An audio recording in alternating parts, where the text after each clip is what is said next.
Hello! Again, we are here, Delight Channel, and this week we are starting what we call the Made Simple series, MS series.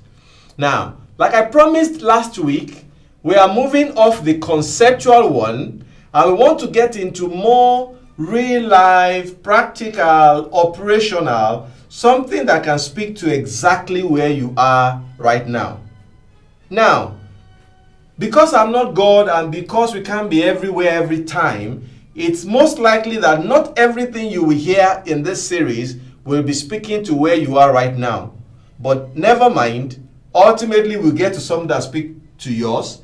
But if you find something that doesn't speak to you, please do me a favor, find somebody you think this will resonate with or who is at this point and share with that person so that we can spread the light and everybody can be illuminated. So, where are we starting from? We are starting from the career angle.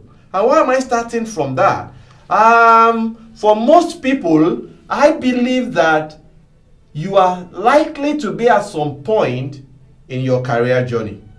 And therefore, even though my start-off point may not necessarily speak to everybody, in no time we will get to where you are in your career journey. So get ready for Career Made Simple series.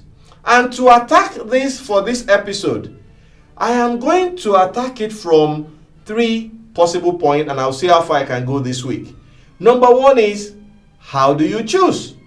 How do you make a choice of your career? Number 2 is, how do you prepare for success in your career choice? And number 3 is, how do you switch? Yes.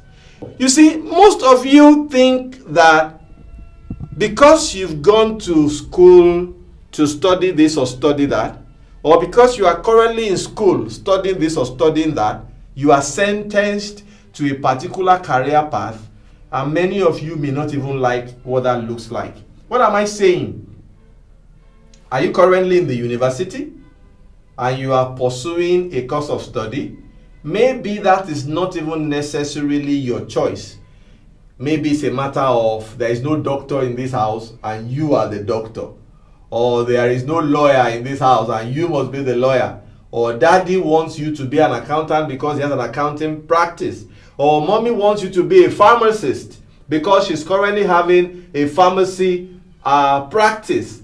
And you are constrained to go in. It's even possible you are doing good grades in your choice of course, but you are really not connected. Maybe the you want to be an artist, or the you wants to be a musician, or the you want to be a footballer, or whatever that is. So the question is, how do you navigate that water?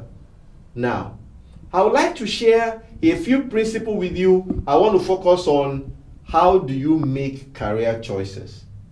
Again, I go back to where we started from, your being. Have you been able to locate your purpose?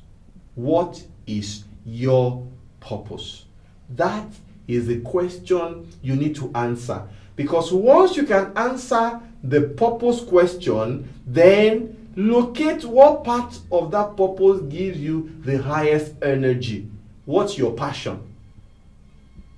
You are telling me, but I'm already in university, don't worry. Just park that on one side, I'm coming back to that. What's your passion? What do you really enjoy doing? All right? And then, what opportunities currently exist around you? Let me give you an example. Maybe your purpose is to help. You are wired to be a helper, a caregiver. That's what you are in your core. And then you are thinking, where really is my passion? Yes, I can help everywhere, but maybe you find out that you have energy for street children.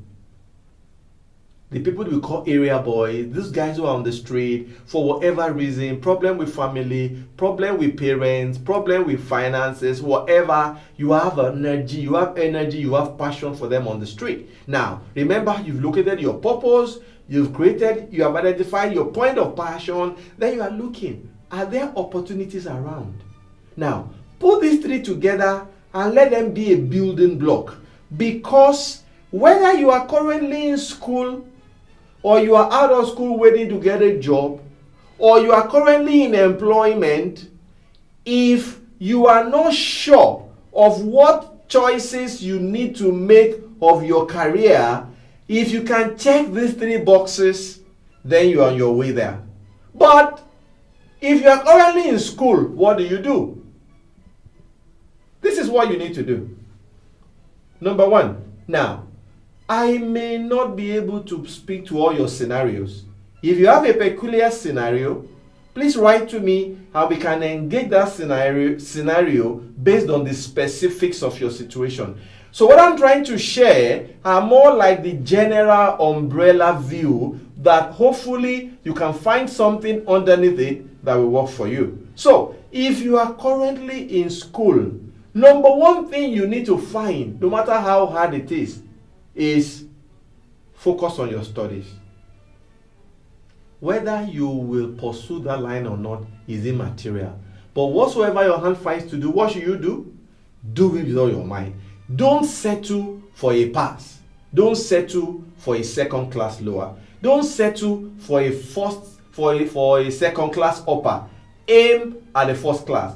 Don't worry whether you are in your 300 or your 400 right now. Just aim for the highest level possible. Why? You see, that thing you are studying will add something to you down the line. I remember the story I read about Steve Jobs, and I read that the nice fonts that we now have in computer, where you can have cursive, all these Times New Roman and all those fonts that you had that we now have in computing, was because somewhere in his journey he took a course in calligraphy when he was just shunting around courses in the university. This thing you are learning will be useful somewhere. It's also a part of your life. You don't want to spend 4 years pursuing a program and then you come out and then you are not proud to say, this is what I achieved, because it will be taken by the society as an evaluation of your competency, a definition of your capacity. So just settle on it and do your best to make the best out of it. Then we now go back to say what opportunities exist, where are your passion points, and we find a way to run with it. And if it is possible for you to still make a change of your course, please by all means do it. That connects with your passion, that connects with your purpose, that you can envision and you can create a plan out of it. So whatever you do, don't be a mediocre. That's the message as I try to wrap up this week. Whatever you do, do not be a mediocre. The choice of career is your choice.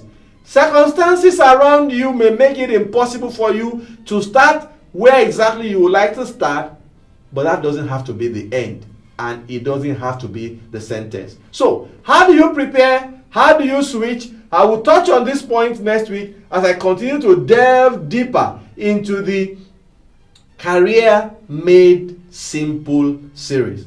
I'm sure you don't want to miss it. There's a lot to talk about. Make sure you tune in next week as we go deeper in this journey and we continue to try to make a little difference. T Mark is still my name, and I'll see you next week.